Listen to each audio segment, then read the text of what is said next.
Hello friends, welcome to today's Samayal. இன்னைக்கு நம்ம today's Samayalல இப்ப ரொம்பவே ட்ரெண்டிங்கா போயிட்டு இருக்கக்கூடிய Dalgona coffee எப்படி செய்யலாம்னு தான் பார்க்க போறோம். இப்ப குவாரண்டைன் டைம்ன்றதுனால காபி ஷாப், ஹோட்டல் அந்த மாதிரி எங்கயுமே நம்மளால போக முடியாது. இப்ப வீட்லயே நம்ம ரொம்ப சிம்பிளா நம்ம வீட்ல இருக்கக்கூடிய பொருட்களை வச்சு இந்த Dalgona coffee எப்படி ரெடி பண்ணலாம்னு தான் பார்க்க போறோம். இது நீங்க ஒரு காபி பிரியரா இருந்தீங்கன்னா ரொம்ப பிடிக்கும். அதுவும் குறிப்பா குழந்தைங்க ரொம்பவே விரும்பி சாப்பிடுவாங்க. அந்த அளவுக்கு நல்ல ஒரு க்ரீம் டெக்ஸ்சரோட இருக்கும். இன்னைக்கு நம்ம ரெண்டு விதத்துல பார்க்க போறோம். ஒன்னு பாத்தீங்கன்னா கோல்டு, இன்னொன்னு ஹாட். இது இப்ப எப்படி செய்யறது நம்ம பார்க்க ஆரம்பிச்சிடலாம். முதல்ல ஒரு கிளாஸ் ஒன்று எடுத்துக்கங்க. இப்போ இதுல 2 ஸ்பூன் அளவுக்கு காஃபி பவுடர். காஃபி பவுடர் நான் இன்னைக்கு இன்ஸ்டன்ட் காஃபி பவுடர் பயன்படுத்துறேன். உங்ககிட்ட எந்த பிராண்டா இருந்தாலும் பயன்படுத்திக்கலாம். உதாரணத்துக்கு ப்ரூ, சன்ரைஸ் அந்த மாதிரி எந்த பிராண்ட் வேணாலும் நீங்க இதுல பயன்படுத்திக்கலாம்.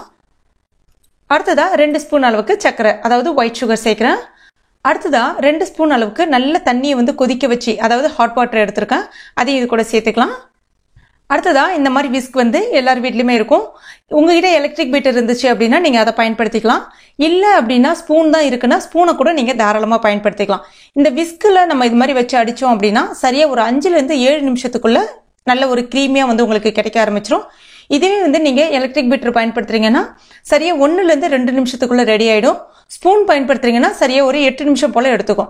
அதாவது கொஞ்சம் அகலமான பாத்திரம் இல்லாம இந்த மாதிரி கிளாஸ் வச்சு நீங்க பயன்படுத்துறீங்கன்னா உங்களுக்கு அந்த ஸ்பேஸ் அந்த சர்ஃபேஸ் ஏரியா கம்மியா இருக்கிறதுனால உங்களுக்கு பீட் பண்ணும்போது ரொம்ப ஈஸியா குறைஞ்ச டைம்லயே உங்களுக்கு அந்த க்ரீம் டெக்ஸ்சர் வர ஆரம்பிச்சிடும். இப்ப பாருங்க, எனக்கு சரியா ஒரு 7 நிமிஷம் எடுத்துக்கிச்சு. எந்த அளவுக்கு நல்லா க்ரீம் டெக்ஸ்சருக்கு கிடைச்சிருக்கு பாருங்க.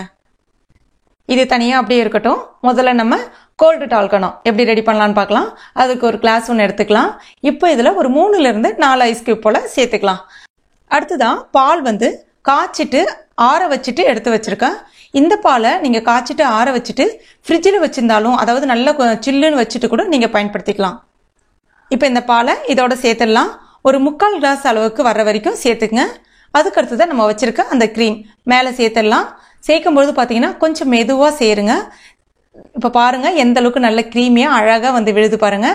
அந்த கிளாஸ் முழுகிற அளவுக்கு ஃபுல்லா சேர்த்துருங்க. இப்போ இது மேல கொஞ்சமா அந்த காஃபி பவுடர் தூவி விட்டீங்கன்னா பார்க்கறதுக்கே நல்லா அழகா இருக்கும். சாப்பிட்றதுக்கும் ரொம்ப சுவையா இருக்கும். இப்போ இது ரெடி ஆயிடுச்சு. அடுத்துதான் இதுவே நம்ம நல்லா சூடா எப்படி செய்து சாப்பிடலாம்னு பார்க்கலாம். ஒரு கிளாஸ் ஒன்று எடுத்துக்கலாம். 3/4 கிளாஸ் அளவுக்கு நல்லா கொதிக்க வச்ச பால், நல்லா சூடா இருக்கு பால் சேர்த்துக்கலாம். அதுக்கு அடுத்ததான் மேல இந்த க்ரீம் கொஞ்சம் கொஞ்சமா மெதுவா விடுங்க. அதே மாதிரிதான் மேல அழகுக்காக கொஞ்சமா காஃபி பொடி தூவிடலாம்.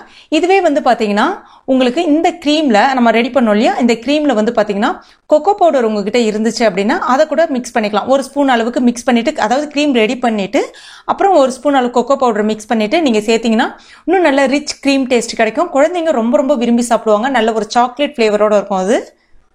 நீங்க ஒரு காஃபி பிரியரா இருந்தீங்கன்னா நிச்சயமா இந்த ரெசிபி உங்களுக்கு பிடிக்கும். அந்த அளவுக்கு ஒரு அருமையான சுவையோட இருக்கும்.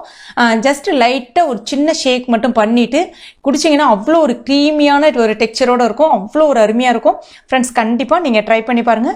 ட்ரை பண்ணிட்டு மறக்காம எனக்கு கமெண்ட் பண்ணுங்க. இந்த வீடியோ உங்களுக்கு பிடிச்சிருக்கும் நம்புறேன். பிடிச்சிருந்துச்சுன்னா லைக் பண்ணுங்க. உங்க நண்பர்கள் மற்றும் ஃபேமிலி மெம்பர்ஸ் கூடயும் மறக்காம ஷேர் பண்ணுங்க.